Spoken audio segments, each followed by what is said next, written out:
বেসরকারি স্কুলগুলোতে বেতন বাড়ানোয় বিপাকে অভিভাবকরা। খরচ মেটাতে এর বিকল্প নেই বলছেন শিক্ষকরা। মাত্র ৮,০০০ টাকা ইনকাম করি, সেই ৮,০০০ টাকা দিয়ে কি আমি আমার দুইটা বাচ্চাকে এইভাবে করলে আমি পড়াইতে পারবো?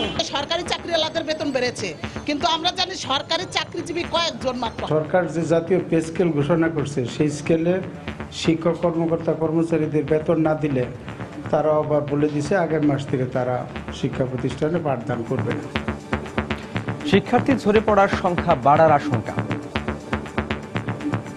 সারা দেশের থেকে যে মেধা ছড়িয়ে ছিটিয়ে আছে সেই মেধাগুলো যদি উপর দিকে উঠে আসতে না পারে সেটা হবে অত্যন্ত দুর্ভাগ্যজনক। শিগগিরই হচ্ছে নতুন নীতিমালা, অতিরিক্ত ফি ছাড়াই ভর্তি চালিয়ে যাওয়ার নির্দেশ। ভর্তিও বন্ধ করা যাবে না, সরকারের পরবর্তী নির্দেশনা না দেওয়া পর্যন্ত অতিরিক্ত কোনো বেতন আদায় করা যাবে না, বেতন এবং সেশন ফি।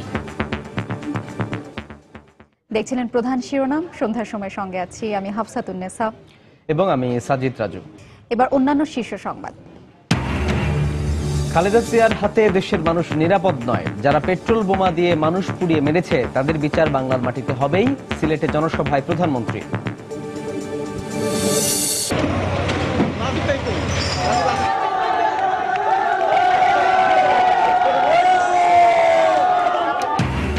রাজধানীর কল্যাণপুরে উচ্ছেদ অভিযানকে কেন্দ্র করে পুলিশ ও বস্তিবাসীর মধ্যে সংঘর্ষ। হাইকোর্টের স্থগিতাদেশের পরও চলে অভিযান। নারায়ণগঞ্জে 5 খুনের মূল হোতা মাহফুজের আদালতে স্বীকারোক্তিমূলক জবানবন্দি। শিলের নোড়ার আঘাতে একাই 5 জনকে হত্যা করে মাহফুজ, জানালেন পুলিশ সুপার। জঙ্গি সন্দেহে সিঙ্গাপুর থেকে ফেরত আসা 26 বাংলাদেশি আল কায়েদা বা আইএস নয়, তবে আটক 14 জন আনসারুল্লাহ বাংলা টিমের অনুসারী, তথ্য গোয়েন্দা পুলিশের। এবং অবসরের পর রায়ে স্বাক্ষরের বিষয়ে প্রধান বিচারপতির বক্তব্যে মিশ্র প্রতিক্রিয়া। রায় লেখা নিয়ে সুনির্দিষ্ট নীতিমালা থাকা দরকার, মত আইনজীবীদের।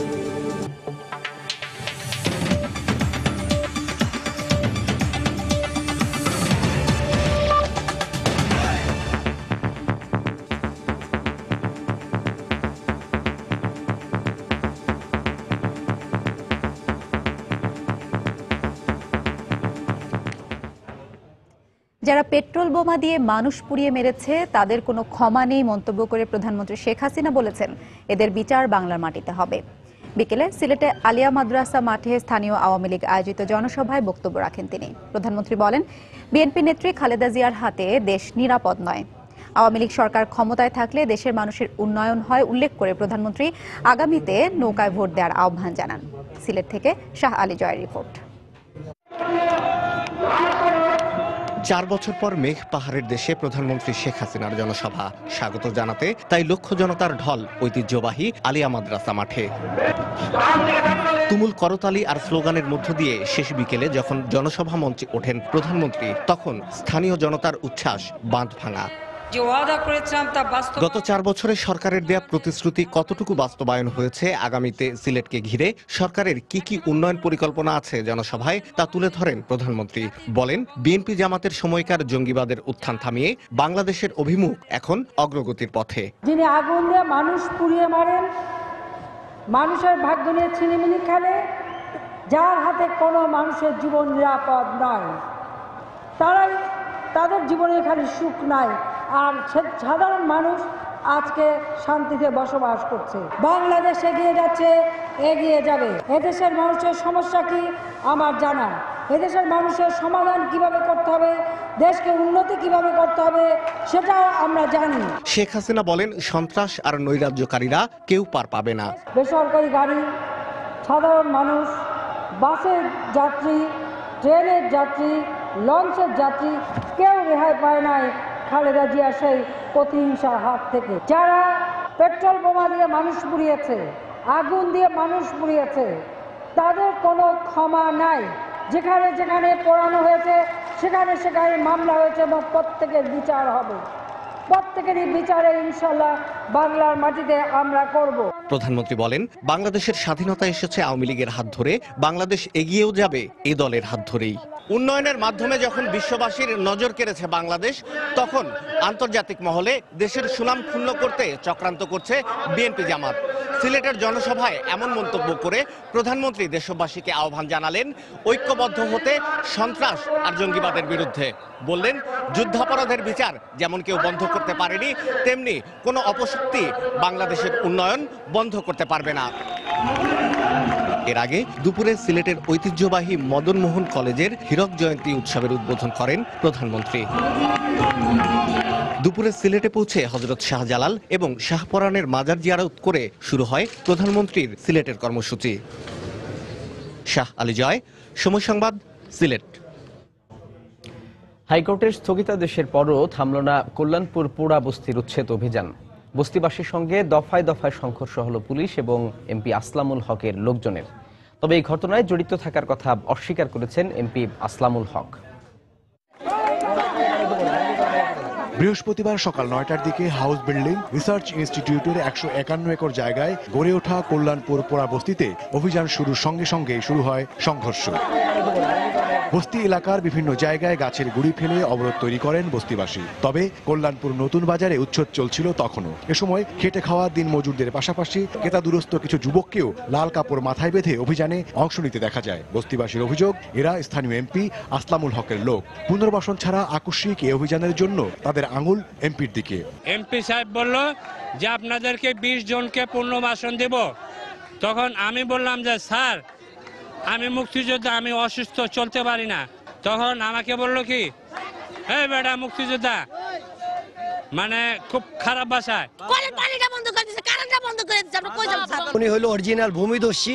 উনি এই সম্পদের উপরে লোভ পড়ছে, ওনারা কিছু লোক মিলা আমাদেরকে উচ্ছেদ করে এই সম্পদ ভোগ করবে। তবে স্থানীয় এমপি তার বিরুদ্ধে করা বস্তিবাসীর অভিযোগ অস্বীকার করলেও উচ্ছেদের পক্ষে মত দেন। ওই ওয়ার্ডে ভোটের সংখ্যা হলো প্রায় 70,000, আর এই বস্তিতে ভোটের সংখ্যা হলো মাত্র 3200। তাহলে 70,000-এর পরে 3200 বাদ দিলে যে ভোটার থাকে, সেই ভোটাররা এই বস্তির উপরে বিরক্ত। এদিকে দুপুর 12:30টার দিকে উচ্ছেদের উপর 3 মাসের জন্য স্থগিতাদেশ দেন হাইকোর্ট। বলেছে যে সেখানে কোনোভাবে যাতে কল্যাণপুর বস্তিতে যারা এখন বাস করছেন তাদেরকে যাতে কোনোভাবে হয়রানি না করা হয় এবং ওখান থেকে কোনোভাবে উচ্ছেদ না করা হয়। কিন্তু তারপরও থেমে থাকেনি উচ্ছেদ। আদালতের নির্দেশের বিষয়ে ম্যাজিস্ট্রেটের দৃষ্টি আকর্ষণ করা হলেও তিনি তা এড়িয়ে যান। তাদেরকে আমরা ইতিপূর্বে অনেকবার জানিয়েছি, যথাযথভাবে নোটিশও জারি করা হয়েছে, তারা সরে না যাওয়ার কারণে আজকে আমরা ফাইনালি তাদেরকে উচ্ছেদের জন্য। অভিযানে অন্তত 2 জন বস্তিবাসী এবং 1 পুলিশ সদস্য আহত হয়েছেন। ওমর ফারুক, সময় সংবাদ, ঢাকা। নারায়ণগঞ্জের আলোচিত 5 খুনের ঘটনায় জড়িত থাকার কথা স্বীকার করে আদালতে জবানবন্দি দিয়েছে গ্রেফতার মাহফুজ। দুপুরে নারায়ণগঞ্জের সিনিয়র জুডিশিয়াল ম্যাজিস্ট্রেট সাইদুজ্জামান শরীফের আদালতে সে এই জবানবন্দি দেয়। এর আগে সকাল 11টায় মাহফুজকে আদালতে হাজির করে পুলিশ। এ সময় 164 ধারায় পরিকল্পনা ও হত্যাকাণ্ডে জড়িত থাকার কথা স্বীকার করে জবানবন্দি দেয় সে। পরে জবানবন্দির রেকর্ড শেষে তাকে কারাগারে পাঠানো হয়। এরপরই জেলা পুলিশ সুপার কার্যালয়ে সংবাদ সম্মেলন করে মাহফুজের দেয়া জবানবন্দির বিভিন্ন বিষয় তুলে ধরেন পুলিশ সুপার। এ সময় তিনি বলেন, অপমানের জের ধরেই ভাগ্নে মাহফুজ একাই সবাইকে হত্যা করেছে। গত শনিবার রাতে নারায়ণগঞ্জের বাবুরাইল এলাকায় একই পরিবারের 5 জনকে নির্মমভাবে হত্যা করা হয়। ঘটনার পরপরই মাহফুজ সহ 2 জনকে জিজ্ঞাসাবাদের জন্য আটক করে পুলিশ। অপরাধী তার ভাগ্নে, সে ও বাসায় ঢুকেছিল এবং হত্যাকাণ্ডের সাথে আশ্চর্যজনক হলেও এই যে শুধু একজনই ছিল বলে এ পর্যন্ত আমাদের কাছে প্রমাণিত হয়েছে। সে মূলত যেটি থেকে আঘাত করেছে সেটি হলো শিল পাটার সাথে যে পুতো থাকে সেটি ইউজ করা হয়েছে, আমরা সেটিকে উদ্ধার করেছি এবং সে কোন জায়গায় ছিল সহ সবকিছু আমরা সেটি বার করার চেষ্টা করেছি। এছাড়া যে অপরাধী যে পোশাক পরিহিত ছিল সেই পোশাক ভেজা অবস্থায় কার্নিশের উপর থেকেও আমরা উদ্ধার করেছি। সিঙ্গাপুর থেকে জঙ্গি সন্দেহে ফেরত পাঠানো 26 বাংলাদেশি নাগরিকদের আইএস বা আল কায়দার সঙ্গে জড়িত থাকার প্রমাণ পাওয়া যায়নি। তবে তাদের মধ্যে 14 জন আনসারুল্লাহ বাংলা টিমের অনুসারী। দুপুরে ডিএমপি মিডিয়া সেন্টারে সাংবাদিকদের এই কথা জানান গোয়েন্দা পুলিশের যুগ্ম কমিশনার মনিরুল ইসলাম। এদিকে স্বরাষ্ট্রমন্ত্রী বলেছেন, ফেরত আসা নাগরিকদের বিরুদ্ধে অভিযোগের তদন্ত চলছে। সিঙ্গাপুরে বসে বাংলাদেশে সশস্ত্র জিহাদ করার পরিকল্পনার অভিযোগে গত বছরের 16 নভেম্বর থেকে 1 ডিসেম্বর পর্যন্ত 27 জন বাংলাদেশি নাগরিককে গ্রেফতার করে সেদেশের পুলিশ। এদের মধ্যে 26 জনকে বাংলাদেশে ফেরত পাঠানো হলেও একজন এখনও বন্দী রয়েছেন দেশটির কারাগারে। বুধবার সিঙ্গাপুর স্বরাষ্ট্র মন্ত্রণালয় তাদের ওয়েবসাইটে এই বাংলাদেশিদের নাম ও ছবি প্রকাশ করে। তাদের দাবি, এই বাংলাদেশিরা উগ্র মতাদর্শী সংঘবদ্ধ একটি গোষ্ঠীর পাঠচক্রে যুক্ত ছিলেন।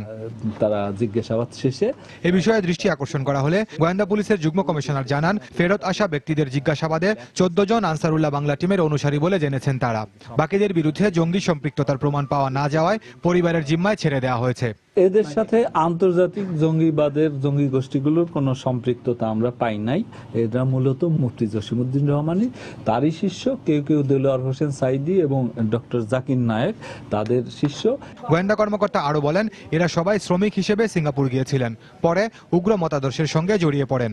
সক্রিয় কোনো রাজনৈতিক দলের সদস্য কেউ ছিল না, কিন্তু ওখানে যাওয়ার পর তারা বিভিন্ন সময় ওই মসজিদে গিয়েই তারা আসলে কিছুটা রেডিকালাইজড হয়েছে। এখানে কিছু বয়ান হতো, তাতে বাংলাদেশের কোনো কোনো ব্যক্তি ওখানে গিয়েও বয়ান করেছে, সেরকম তথ্য আমাদের তদন্তে এসেছে। এদিকে রাজধানীতে এক অনুষ্ঠানে যোগদান শেষে সাংবাদিকদের প্রশ্নের জবাবে স্বরাষ্ট্রমন্ত্রী বলেন, এই ব্যক্তিদের বিরুদ্ধে অভিযোগের তদন্ত চলছে।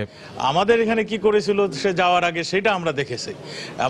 আমরা এখানে তাদের যে চার্জশিট তাদের এগেনস্টে সিঙ্গাপুর দিয়েছে সেগুলো আমরা তদন্ত করে দেখছি, আমাদের এখানে কতখানি সম্পৃক্ত সেগুলো সেই না আমাদের বিচার অনুযায়ী, আমাদের দেশের বিচার অনুযায়ী আমাদের বিচার হবে।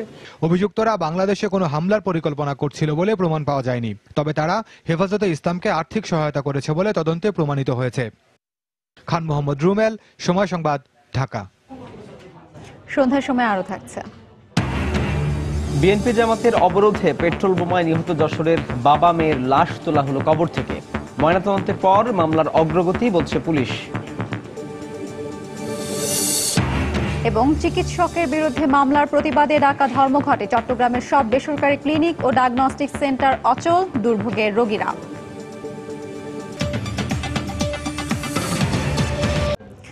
রাজধানীর বেসরকারি স্কুলগুলোতে বছর বছর বেতন বাড়ানোর কারণে বিপাকে পড়েছেন অভিভাবকরা। সন্তানদের লেখাপড়া খরচ চালাতে হিমশিম খাচ্ছেন তারা। শিক্ষাবিদরা বলছেন, স্কুলগুলোতে এইভাবে বেতন বাড়তে থাকলে ঝরে পড়ার হার বাড়বে। তবে স্কুলের প্রধান শিক্ষকরা বলছেন, সরকারি শিক্ষকদের সঙ্গে বেসরকারি শিক্ষকদের বেতনের সঙ্গতি রাখতে শিক্ষার্থীদের বেতন বাড়ানো ছাড়া তাদের আর কোনো উপায় নেই। ফখরুল শাহিনের রিপোর্ট। সালমা আক্তার একজন সামান্য আয়ের বেসরকারি কর্মচারী, স্বামী প্যারালাইজড। সংসারের খরচ চালানোর পাশাপাশি অনেক কষ্ট করে ভিকারুন্নিসা নুন স্কুলে অধ্যয়নরত 2 মেয়ের লেখাপড়ার খরচ চালান তিনি। দিন দিন সন্তানদের লেখাপড়ার খরচ বৃদ্ধি পাওয়ায় কপালে হাত পড়েছে তার। মাত্র 8,000 টাকা ইনকাম করি, সেই 8,000 টাকা দিয়ে কি আমি আমার 2টা বাচ্চাকে এইভাবে করলে আমি পড়াইতে পারবো? শুধু সালমা আক্তার নন, তার মতো অনেক অভিভাবকই এখন তাদের সন্তানদের শিক্ষা জীবন নিয়ে চিন্তিত। আমার বাচ্চা যখন নার্সারিতে ছিল তখন ওর বেতন ছিল 2 এর নিচে, আবার সেই কেজি 2 তে উঠতে উঠতে আরো বেশি। সরকারি চাকরিওয়ালাদের বেতন বেড়েছে, কিন্তু আমরা জানি সরকারি চাকরিজীবী কয়েকজন, মাত্র হাতে গোনা কয়েকজন। বাচ্চা আসে, ক্লাস করে চলে যায়। আমাদের 2-3 জায়গায় বাচ্চাদেরকে কোচিং করাইতে হয়, পড়াইতে হয়, এই দায়িত্বগুলো আমাদের পালন করতে হয়। তো আমাদের এত খরচ কে বহন করবে? শিক্ষাবিদরা বলছেন, বছর বছর বেতন বাড়ানো হলে বাড়বে শিক্ষার্থী ঝরে পড়ার হার। এতে শিক্ষা থেকে বঞ্চিত হবে অনেক মেধাবী ছাত্রছাত্রী। যে সারা দেশের থেকে যে মেধা ছড়িয়ে ছিটিয়ে আছে, সেই মেধাগুলো যদি উপরের দিকে উঠে আসতে না পারে, সেটা হবে অত্যন্ত দুর্ভাগ্যজনক। আর্থিকভাবে অতটা সচ্ছল নয় সে সকল পরিবার থেকেও ছেলেমেয়েরা উঠে আসতে পারে, তার জন্য আমাদের তৎপর হতে হবে। এদিকে প্রধান শিক্ষকরা বলছেন, স্কুলের নন এমপিও শিক্ষকদের বাড়তি বেতন দিতেই বাড়াতে হয় শিক্ষার্থীদের বেতন। সরকার যে জাতীয় পে স্কেল ঘোষণা করছে, সেই স্কেলে শিক্ষক কর্মকর্তা কর্মচারীদের বেতন না দিলে তারা আবার বলে দিছে আগের মাস থেকে তারা শিক্ষা প্রতিষ্ঠানে পাঠদান করবে না। বেতন বৃদ্ধি করা ছাড়া এই প্রতিষ্ঠানের অন্য কোনো তো ইনকামের সোর্স নাই। তবে চলতি বছরের শুরুতে বিভিন্ন শিক্ষা প্রতিষ্ঠানে বেতন বৃদ্ধির প্রতিবাদে অভিভাবকদের আন্দোলনের মুখে বেসরকারি স্কুলগুলোর বেতন নির্ধারণ করে দেওয়ার সিদ্ধান্ত নিয়েছে সরকার। ফখরুল শাহিন, সময় সংবাদ, ঢাকা। এদিকে পরবর্তী নির্দেশনার আগে স্কুলগুলো অতিরিক্ত ফি আদায় করতে পারবে না বলে জানিয়েছেন মাধ্যমিক ও উচ্চ মাধ্যমিক শিক্ষা অধিদপ্তরের মহাপরিচালক অধ্যাপক ফাহিমা খাতুন। বিকেলের সময় সংবাদকে দেয়া এক সাক্ষাৎকারে তিনি জানান, এই সময়ের মধ্যে স্কুলগুলো ভর্তি প্রক্রিয়া বন্ধ করতে পারবে না। নোটিশ দেওয়ার পরেও অতিরিক্ত বেতন আদায় করে তাহলে তো অবশ্যই তার বিরুদ্ধে আমরা ব্যবস্থা নিব, বা ভর্তিও বন্ধ করা যাবে না এবং অতিরিক্ত বেতনও সরকারের পরবর্তী নির্দেশনা না দেওয়া পর্যন্ত অতিরিক্ত কোনো বেতন আদায় করা যাবে না। তথ্য সংগ্রহ করছি যে স্কুলগুলো কত টাকা বেতন নিচ্ছে, টোটাল তাদের স্টুডেন্ট কত, সেই অনুযায়ী তাদের কত টাকা অতিরিক্ত আদায় করছে এবং তাদের শিক্ষক সংখ্যা কত। বাংলাদেশ মেডিকেল অ্যাসোসিয়েশনের ডাকা ধর্মঘটে অচল চট্টগ্রামের সব বেসরকারি ক্লিনিক ও ডায়াগনস্টিক সেন্টার। এতে দুর্ভোগে পড়েছেন রোগী ও তাদের স্বজনরা। সকালে চট্টগ্রামের বিভিন্ন বেসরকারি মেডিকেলে পরীক্ষা নিরীক্ষার জন্য আসা রোগীদেরকে ফিরে যেতে দেখা যায়। চিকিৎসকরা জানান, চট্টগ্রাম মেডিকেল কলেজ হাসপাতালের চিকিৎসক মাহবুবুল আলমের বিরুদ্ধে মামলা দায়েরের প্রতিবাদে এই কর্মসূচি পালন করা হচ্ছে।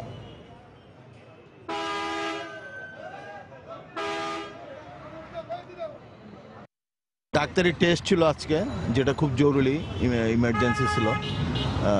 তো আজকে ফিরে যাচ্ছে। আজকে ওনাদের কি জন্য ধর্মঘট আছে এই জন্য আর কি। আমার বোনকে নিয়ে আসছে পরীক্ষা করার জন্য, টেস্ট করার জন্য। আজকে সকালে এখানে আসি দেখতেছি আন্দোলন চলতেছে, ওদের ধর্মঘট কিসের জন্য জানি না সেটা।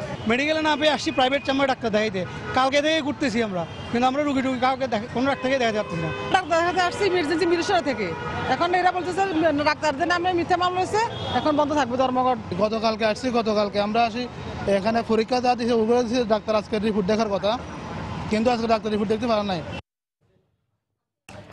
গত বছর টানা অবরোধের সময় কুমিল্লার 14 গ্রামে পেট্রোল বোমা হামলায় নিহত যশোরের জাসদ নেতা নুরুজ্জামান ও তার মেয়ে মাইশার লাশ উত্তোলন করা হয়েছে। দুপুরে ময়নাতদন্তের জন্য শহরের ঘোপ সেন্ট্রাল রোডস্থ কবরস্থান থেকে তাদের লাশ তোলা হয়। এ সময় জেলার নির্বাহী ম্যাজিস্ট্রেট নাজমুল হাসান ও মামলার তদন্ত কর্মকর্তা মোহাম্মদ ইব্রাহিম উপস্থিত ছিলেন। পরে তাদের লাশ যশোর মেডিকেল কলেজ হাসপাতালের মর্গে পাঠানো হয়। পুলিশ জানায়, গত বছরের 2 ফেব্রুয়ারি কুমিল্লার 14 গ্রামে যাত্রীবাহী একটি বাসে পেট্রোল বোমা হামলা চালায় দুর্বৃত্তরা। এই ঘটনায় জাসদ নেতা নুরুজ্জামান পপরু ও তার মেয়ে সহ 8 জন নিহত হয়। এদের মধ্যে 7 জনকে ময়নাতদন্ত ছাড়াই দাফন করা হয়। পরে এই বিষয়ে দায়ের করা মামলায় নিহত সবার ময়নাতদন্তের রিপোর্ট দাখিলের নির্দেশ দেন আদালত। এরই পরিপ্রেক্ষিতে আজ তাদের 2 জনের লাশ উত্তোলন করা হয়। বিজ্ঞ আদালতের আদেশে উক্ত লাশগুলো কবর থেকে উত্তোলন করে পুনরায় ময়নাতদন্ত করা হচ্ছে। ইতিমধ্যে আমরা কক্সবাজার থেকে 2টা উত্তোলন করা হয়েছে, আজকে যশোর থেকে 2টা উত্তোলন করা হয়েছে। আগামীতে আমরা নরসিংদী এবং শরীয়তপুর থেকে আরও 3টা লাশ উত্তোলন করব। উত্তোলন শেষে আমরা ময়নাতদন্তের রিপোর্ট পাওয়ার পর মামলার ফলাফল আমরা বিজ্ঞ আদালতকে জানাব। সন্ধ্যার সময় আরও থাকছে। প্রয়াত ক্রিকেটার মঞ্জারুল রানার পরিবারের সঙ্গে দেখা করলেন ডেভ হোয়াটমোর। প্রিয় শিষ্যের পরিবারকে সান্ত্বনা দিলেন টাইগারদের সাবেক কোচ।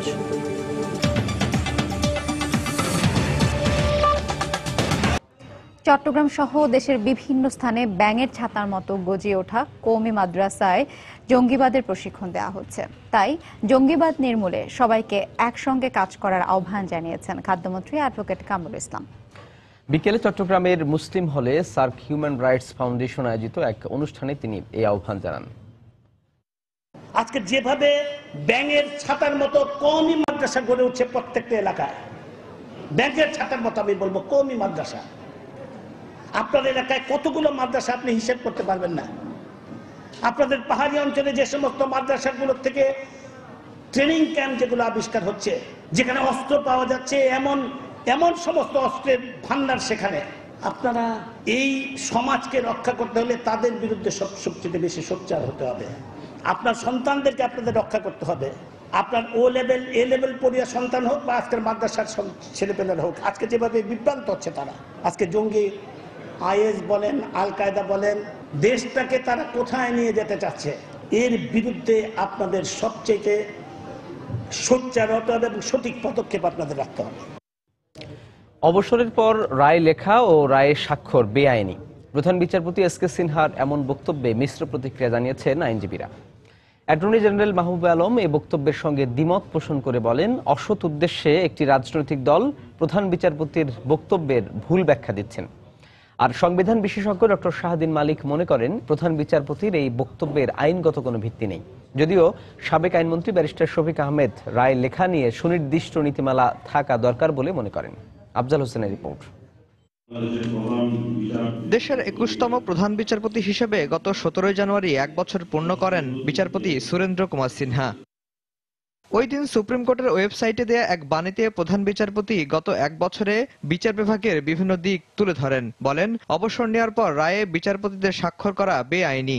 কারণ হিসেবে তিনি বলেন, অবসরের পর আদালতের নথি নিজের কাছে রাখা, পর্যালোচনা এবং রায় প্রস্তুতের অধিকার থাকে না বিচারপতিদের। তার এ বক্তব্য নিয়ে বিচার অঙ্গনে দেখা দিয়েছে মিশ্র প্রতিক্রিয়া। অ্যাটর্নি জেনারেল মাহবুবে আলম এ বক্তব্যের সাথে দ্বিমত পোষণ করে বলেন, একটি মহল এ বক্তব্যের ভুল ব্যাখ্যা দিচ্ছে। ওনার এই বক্তব্যটা সাথে তো আমি ব্যক্তিগতভাবে একমত না। প্রধান বিচারপতি ত্রয়োদশ সংশোধনী রায়ের সম্বন্ধে উল্লেখ করে কিছু বলেন নেই। প্রধান বিচারপতি খুব সম্ভবত হয়তো বলেছেন বর্তমান পরিস্থিতির পরিপ্রেক্ষিতে ত্রয়োদশ সংশোধনী সম্বন্ধে একটি রাজনৈতিক দল যা করছে সেটা সম্পূর্ণ রকম ভাবে উদ্দেশ্য প্রণোদিত। সংবিধান বিশেষজ্ঞ ডক্টর শাহদিন মালিক মনে করেন, প্রধান বিচারপতির এ ধরনের বক্তব্যের উদ্দেশ্য বিচার বিভাগে গতিশীলতা ফিরিয়ে আনা। বিচারপতি তার উদ্বেগের কথা প্রকাশ করেছেন এবং আমার মনে হয় সবাইকে তাগিদ দিয়েছেন যে রায় তাড়াতাড়ি লেখার জন্য। দু একটা কথা হয়তো অতিরঞ্জন হয়ে গেছে, কিন্তু এটা যেহেতু আইন না, এটা বিবৃতি, এটা রায় না, অতএব এটাকে আমরা ওইভাবেই নিব। যদিও সাবেক আইনমন্ত্রী ব্যারিস্টার শফিক আহমেদের মত, যেহেতু রায় লেখার কোনো সময়সীমা নেই, সেক্ষেত্রে সাম্প্রতিক বিতর্ককে বিবেচনায় নিয়ে এ বিষয়ে উচ্চ আদালতের নীতিমালা তৈরি করা উচিত। রায় যখন হয়ে গেল, বিচারপতি রিটায়ারমেন্টে গেলেও এই নির্দিষ্ট সময়ের মধ্যে রায় লিখতে হবে, তাহলে এটা রুলস অ্যামেন্ডমেন্ট করে একটা নির্দিষ্ট সময় দেওয়া যেতে পারে। প্রধান বিচারপতির এই বক্তব্যকে রাজনৈতিক উদ্দেশ্যে ব্যবহার করা থেকে বিরত থাকারও পরামর্শ দিয়েছেন আইন বিশেষজ্ঞরা। আফজাল হোসেন, সময় সংবাদ, ঢাকা। আলাদা আদালত গঠনের ৩ বছর পরও নির্ধারিত সময়ে শেষ হচ্ছে না সাইবার অপরাধের বেশিরভাগ মামলার বিচার কাজ। এতে বাড়ছে মামলা জট। এই অবস্থার জন্য পুলিশের অদক্ষতাকে দায়ী করে সরকার পক্ষের কৌঁসুলি বলছেন, তদন্তের দীর্ঘসূত্রিতার কারণেই মামলাগুলো ঝুলে যাচ্ছে। তবে পুলিশ কর্মকর্তাদের দাবি, অদক্ষতা নয়, প্রযুক্তিগত সক্ষমতার অভাবেই মামলার তদন্তে বেশি দূর এগোতে পারছেন না তারা। সাইবার অপরাধ নিয়ে তারিকুজ্জামান শিমুলের ৪ পর্বের ধারাবাহিকের আজ থাকছে ৩য় পর্ব। যখন আমি লগ ইন করতে গেছি তখন দেখি যে আমার কিছু নাই, আমার পেজ নাই, আমার অ্যাকাউন্ট নাই। বছর ৫ আগে ফেসবুকে পেজ খুলে অনলাইনে অলংকার বিক্রি শুরু করেন জিনাত ইসলাম। ব্যবসায়িক শত্রুতার জেরে ২০১৪ সালের ডিসেম্বরে সাইটটি হ্যাকিং এর শিকার হলে গ্রাহক হারানোর পাশাপাশি বড় ধরনের আর্থিক ক্ষতির মুখে পড়েন তিনি। এই ঘটনার পরপরই করা মামলার বয়স বছর পেরিয়েছে, কিন্তু মেলেনি কোনো সুরাহা। আমাকে এনারা বলছে মাত্র ৪ মাসের মধ্যে সবকিছু হয়ে যাবে, জেল হয়ে যাবে, তারা একটা ক্ষতিপূরণ দিবে। যখন আমি পাইনি, আমি এটা তারপর ডিবিতে ট্রান্সফার করছি। ডিবি থেকে এই জিনিসটা আজকে দেই, কালকে দেই, গাফিলতি তো অবশ্যই ছিল। অথচ এ ধরনের মামলা দ্রুত নিষ্পত্তির জন্য ২০১৩ সালের শুরুতে বিশেষ আদালত গঠন করে সরকার। সাইবার ট্রাইব্যুনাল নামে পরিচিত ওই আদালতে গত ৩ বছরে মামলাও পড়েছে ১৫০ শতাধিক। আইন অনুযায়ী অভিযোগ গঠনের ৬ মাসের মধ্যে মামলার বিচার কাজ শেষ হবার কথা থাকলেও বেশিরভাগ ক্ষেত্রেই তা ঘটেনি। কিন্তু কেন এই দীর্ঘসূত্রিতা? প্রশ্ন ছিল সরকার পক্ষের কৌশলীর কাছে। আমরা প্রমাণগুলো যতটুকু আসার দরকার ওইটা আসছে না। দেখা গেল যে খুব সংক্ষিপ্ত, খুব সূক্ষ্ম একটা পার্থক্য পর্নোগ্রাফি একটা এবং আমাদের তথ্য যোগাযোগ প্রযুক্তি, এটা পুলিশের অনেক সময় একটু সমস্যার মধ্যে ওনারা পড়ে। অভিযোগ মেনে নিয়ে পুলিশ কর্মকর্তারা বলছেন, প্রযুক্তিগত সক্ষমতা না থাকায় নির্ধারিত সময়ে মামলার তদন্ত কাজ শেষ করতে পারছেন না তারা। সাইবার ক্রাইমের ক্ষেত্রে অপরাধীরা তার আইডেন্টিটিটা গোপন রাখে, ফেক নাম ব্যবহার করে, ফেক আইডি ব্যবহার করে। ফলে এই আইডিটা বের করতে হয় আমাদেরকে, যে সংস্থার আইডি ব্যবহার করে উনি অপরাধটা করেন তার সহযোগিতা নিয়ে। যেমন ফেসবুক আছে, ইমেইলে গুগল আছে, ইয়াহু আছে। যখন আমরা পাই তখন ইজিলি এটা ডিটেকশন হয়ে যায়। যখন আমরা এগুলো পাই না তখন আসলে দীর্ঘ সময়ের মধ্যে পড়ে যায়। তবে সমস্যা সমাধানে প্রয়োজনীয় প্রযুক্তি আমদানি ছাড়াও ফেসবুক, জিমেইলের মতো বিদেশি প্রতিষ্ঠানগুলোর সঙ্গে বিশেষ চুক্তির চেষ্টা চলছে বলেও জানান তিনি। তাদের সঙ্গে আমরা একটা মেমোরেন্ডাম অফ আন্ডারস্ট্যান্ডিং বা এমওইউ সাইন করার চেষ্টা করতেছি। তারিকুজ্জামান শিমুল, সময় সংবাদ, ঢাকা। বাংলাদেশ ব্যাংক কর্মকর্তা গোলাম রাব্বির অভিযোগ মামলা হিসেবে নিতে হাইকোর্টের নির্দেশনা ২৫ জানুয়ারি পর্যন্ত স্থগিত করেছেন সুপ্রিম কোর্ট। দুপুরে রাষ্ট্রপক্ষের আবেদনের শুনানি শেষে সুপ্রিম কোর্টের চেম্বার বিচারপতি হাসান ফয়েজ এই স্থগিতাদেশ দেন। একই সঙ্গে ওই দিন আপিল বিভাগের পূর্ণাঙ্গ বেঞ্চে এ বিষয়ে শুনানির দিন ধার্য করেছেন আদালত। এর আগে দুপুরে এসআই মাসুদের বিরুদ্ধে মামলা নিতে হাইকোর্টের দেয়া আদেশ স্থগিত চেয়ে সুপ্রিম কোর্টে আপিল করেন রাষ্ট্রপক্ষ। গত সোমবার এক রিট আবেদনের পরিপ্রেক্ষিতে এসআই মাসুদের বিরুদ্ধে রাব্বির লিখিত অভিযোগ মামলা হিসেবে নিতে মোহাম্মদপুর থানাকে নির্দেশ দেন হাইকোর্ট। এবার পুলিশের সিআইডি বিভাগের এক ইন্সপেক্টরের বিরুদ্ধে যৌন হয়রানির অভিযোগ করলেন সাবিহা রহমান মিনা নামে এক সঙ্গীত শিল্পী। সকালে ক্রাইম রিপোর্টার্স মিলনায়তনে সংবাদ সম্মেলনে তিনি এই অভিযোগ করেন। ভুক্তভোগী জানান 9 বছর আগে সাধারণ ডায়েরি করতে গিয়ে মোহাম্মদপুর থানার এসআই ফখরুল ইসলামের সঙ্গে তার পরিচয় হয়। মামলা তদন্তের কথা বলে এবং বিভিন্ন ছল চাতুরির মাধ্যমে তাদের বাড়িতে এসে জোরপূর্বক যৌন হয়রানির চেষ্টা চালায়। পরে প্রাণনাশের হুমকিও দেয় মোহাম্মদপুর থানার ওই কর্মকর্তা। অভিযুক্ত তদন্ত কর্মকর্তার বিরুদ্ধে মামলা করায় মোবাইলে হুমকি ধামকি দেওয়া হচ্ছে বলে অভিযোগ করেছেন এই শিল্পী। বর্তমানে সিআইডি ইন্সপেক্টর হিসেবে চট্টগ্রামের দামপাড়া পুলিশ লাইনে কর্মরত রয়েছেন ফখরুল ইসলাম। আমি মানবাধিকারে গিয়েছিলাম, হ্যাঁ, ওখানে মৌখিকভাবে ওনাকে বলেছে ডেকে, তো ওনারা বলছে যে ঠিক আছে আমরা সেটা দেখব। তো উনি ওনাকে খবর দিয়েছে, তো উনি আসছে, আসার পরে বলছে ঠিক আছে আমি আমার ডিস্টার্ব আর করবো না, আমাকে ক্ষমা করে দেন। এটার পরে চলে গেছে। 3-4 মাস পর আবার শুরু হয়েছে কি ওনার বক্তব্য, আমি কেন ওনাকে প্রেস দিচ্ছি না, কেন ওনার প্রস্তাবে আমি রাজি হচ্ছি না, সেজন্য আমাকে হত্যার হুমকি থেকে শুরু করে সব ভয়ভীতি এবং সমস্ত কাজ আমার বাধা দেয়া।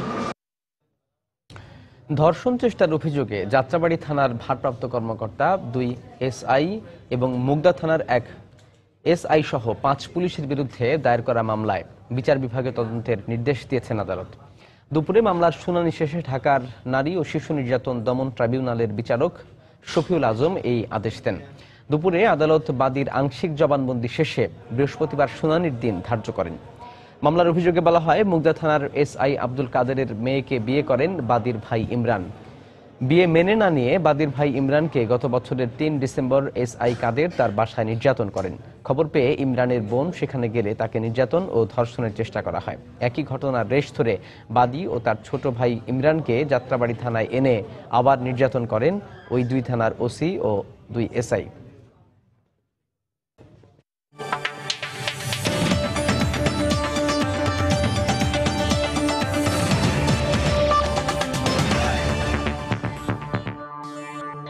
ফ্রেমে ফ্রেমে আগামীর স্বপ্ন এই স্লোগানকে সামনে রেখে শুরু হতে যাচ্ছে আন্তর্জাতিক শিশু চলচ্চিত্র উৎসব বাংলাদেশ 2016। আগামী শনিবার বিকেল 4টায় কেন্দ্রীয় পাবলিক লাইব্রেরি চত্বরে উদ্বোধন করা হবে এই চলচ্চিত্র উৎসব। রাজধানী ঢাকা ছাড়াও রাজশাহী ও সিলেট বিভাগেও একযোগে 29 জানুয়ারি পর্যন্ত টানা 7 দিন চলবে এই আয়োজন।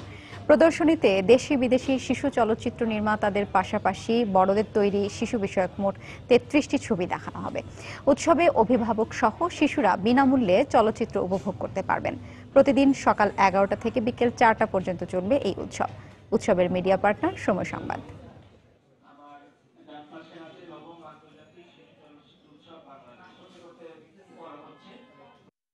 প্রতিদিন সকাল 11টা, দুপুর 2টা, বিকাল 4টা এবং সন্ধ্যা 6টায় মোট 4টি করে প্রদর্শনী হবে পাবলিক লাইব্রেরির উৎসব কেন্দ্রে। অপর কেন্দ্রগুলোতে সকাল 11টা, দুপুর 2টা এবং বিকাল 4টা পর্যন্ত প্রদর্শনী চলবে। উৎসবের সকল প্রদর্শনী অভিভাবক সহ শিশুদের জন্য উন্মুক্ত।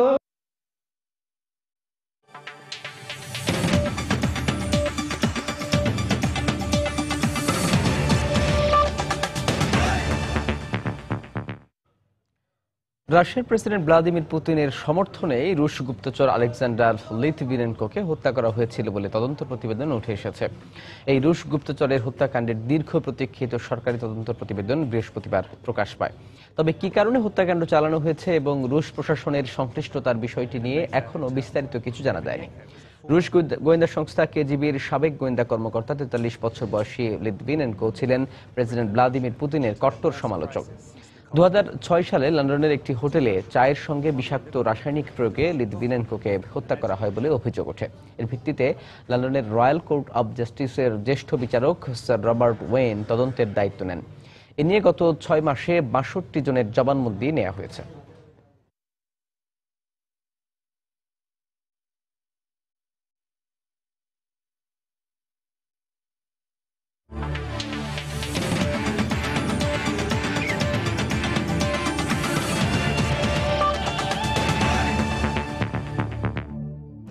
বঙ্গবন্ধু গোল্ড কাপের খবর। বঙ্গবন্ধু গোল্ড কাপের ফাইনালে কাল মুখোমুখি হবে বাহরাইন ও নেপাল। দীর্ঘদিন পর বড় কোনো আসরের শিরোপা জিততে মরিয়া নেপাল। অন্যদিকে আসরে দুর্দান্ত পারফর্ম করা বাহরাইনের লক্ষ্যও শিরোপা। বঙ্গবন্ধু স্টেডিয়ামে দু দলের ম্যাচটি শুরু হবে বিকেল 5টায়। বঙ্গবন্ধু গোল্ড কাপের আগে ফেভারিটের তালিকায় ছিল না নেপাল, কিন্তু সাফের গ্রুপ পর্ব থেকে বিদায় নেওয়া নেপাল এবার চমকে দিয়েছে সবাইকে। গ্রুপ রানার্স আপ হয়ে সেমিফাইনালে উঠলেও মালদ্বীপের বিপক্ষে দারুণ জয়ে ফাইনালে উঠেছে তারা। সে ম্যাচে হ্যাটট্রিক করেছেন নবযুগ শ্রেষ্ঠা। আর এই আমূল পরিবর্তনের পেছনে মূল কারিগর নেপালের কোচ সাবেক ফুটবলার বালগোপাল মাহারজন। তরুণ ও অভিজ্ঞদের নিয়ে বেশ ভারসাম্যপূর্ণ নেপাল, তাই শিরোপা জয়ের বিষয়ে বেশ আত্মবিশ্বাসী কোচ। অন্যদিকে ফিফা র্যাঙ্কিংয়ে 121তম অবস্থানে আছে বাহরাইন। নেপালের চেয়ে বেশ এগিয়ে আছে মারজান ঈদের শিষ্যরা। দলে কোনো ইনজুরি সমস্যাও নেই, তাই নিজেদের সেরাটা দিয়ে শিরোপা জিততে মরিয়া বাহরাইন। অনেক মেধাবী ক্রিকেটার আন্তর্জাতিক অঙ্গনে উঠে এসেছেন তার হাত ধরে, কিন্তু বাংলাদেশ জাতীয় দলের ক্রিকেটার মানজারুল ইসলাম রানা ছিলেন তার প্রিয় ছাত্র। এমনই মন্তব্য করেছেন টাইগারদের সাবেক ও জিম্বাবুয়ের বর্তমান কোচ ডেভ হোয়াটমোর। আজ প্রয়াত ছাত্র রানার পরিবারের সঙ্গে দেখা করেছেন এই ওজি কোচ। নিয়ামুল হোসেন কোচের ক্যামেরায় হুমায়ুন কবির রুজের রিপোর্ট। 2003 সালে ইংল্যান্ডের বিপক্ষে অভিষেক হয়েছিল বাংলাদেশের ক্রিকেটার মানজারুল ইসলাম রানার। ব্যাটিং আর বোলিংয়ে পাক্কা অলরাউন্ডার হিসেবে দলের নির্ভরযোগ্য ক্রিকেটার ছিলেন তিনি। কিন্তু 2007 সালের মার্চে ক্রিকেট বিধাতার ঈর্ষা হলো, সড়ক দুর্ঘটনায় মারা যান রানা। এরপর পেরিয়ে গেছে 8 বছর, কিন্তু প্রিয় ছাত্রকে ভুলেননি টাইগারদের সাবেক কোচ ডেভ হোয়াটমোর। তাই খুলনায় এলেই রানার মা জামিলা খাতুনের খোঁজ খবর নেন তিনি। ক্রিকেট বিশ্বে কঠোর পেশাদারী কোচ হিসেবে পরিচিত হোয়াটমোর, কিন্তু পেশাদারিত্বের বাইরেও তিনি একজন আবেগী মানুষ। তাই ক্রিকেট ক্যানভাসের প্রিয় ছাত্র রানার মায়ামাখা মুখ এখনও এঁটে আছে ডেভের চোখে। ডেভ হোয়াটমোর আসবেন এই খবরে অনেকে রানার বাড়ির সামনে ভিড় করেন, কিন্তু যখন ডেভ ফেরেন টিম হোটেলে, তখন প্রতিদিনের মতো একা হয়ে যান রানার মা জামিলা খাতুন। তার এক ছেলে থাকেন অস্ট্রেলিয়ায়, আর এক ছেলে থাকেন ঢাকায়। তবে এখনও রানার মা জামিলা খাতুনের বিশ্বাস, প্রিয় সন্তান রানার ব্যাট প্যাড ক্রেস্ট এখনও যেন রানা হয়ে বেঁচে আছে। 2007 সালের 16 মার্চ খুলনায় ডুমুরিয়ার কাঁঠালতলায় সড়ক দুর্ঘটনায় জাতীয় দলের ক্রিকেটার মানজারুল ইসলাম রানা ও সাজ্জাদুল হাসান সেতু চলে যান না ফেরার দেশে। হুমায়ুন কবির রোজ, সময় সংবাদ, খুলনা। সন্ধ্যার সময়ে পর্যায়ে শীর্ষ সংবাদ জানিয়ে দিচ্ছি আরো একবার। খালেদা জিয়ার হাতে দেশের মানুষ নিরাপদ নয়। পেট্রোল বোমা দিয়ে মানুষ পুড়িয়ে মারার বিচার বাংলার মাটিতে হবেই, সিলেটে জনসভায় প্রধানমন্ত্রী।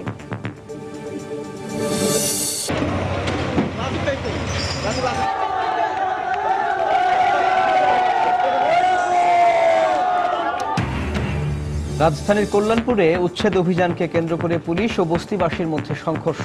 হাইকোর্টের স্থগিতাদেশের পরও চলে অভিযান।